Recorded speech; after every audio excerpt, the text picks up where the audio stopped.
ক্যারিয়ারের সবচেয়ে মধুর লগ্ন পার করছেন তামিম ইকবাল। সময়ের সাথে পাল্লা দিয়ে বাড়ছে তার ব্যাটের ধার। বিশেষ করে চলমান বছরে ফর্মের তুঙ্গে আছেন এই ড্যাশিং ওপেনার।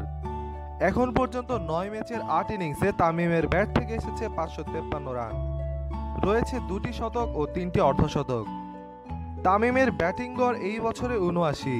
দীর্ঘ ১০ বছরের ওডিআই ক্যারিয়ারে এতটা ভালো সময় বোধহয় চোখে দেখেননি তামিম ইকবাল। ধারাবাহিকভাবে নৈপুণ্যে তাকে সেরার আসনে বসিয়েছে। তার আগে ২০১৫ সালটা দারুণ কাটে তামিমের। তখন তার ব্যাটিং গড় ছিল ৪৬.৩৭। ওই বছর ১৮টি ম্যাচে ৭৪২ রান করেন তামিম ইকবাল। সর্বোচ্চ ইনিংস ১৩২, ছিল ২টি শতক আর ৫টি অর্ধশতকের ইনিংস। অবশ্য তামিমের ২০১৬টা গিয়েছে সাদামাটা।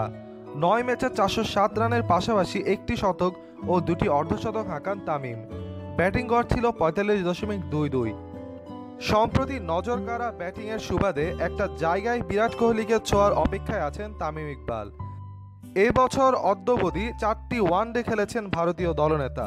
রান করেছেন ২৬৬। রয়েছে ১টি শতক ও ২টি অর্ধশতক। কোহলির ব্যাটিং গড় ৮৮.৬৬। যদিও তামিমের চেয়ে খুব কম ম্যাচ খেলেছেন কোহলি, ব্যাটিং গড়ের দিক থেকে কোহলিকে ছোঁয়ার জন্য অপেক্ষা করছেন তামিম ইকবাল। এদিকে ওয়ানডেতে নাম্বার 1 ব্যাটসম্যান এবি ডিভিলিয়ার্সকে ঠিক পেছনে ফেলেছেন তামিম ইকবাল। এখন পর্যন্ত চলমান বছরে ১৪ ম্যাচে ৫৬১ রান করেছে ভিলিয়ার্স।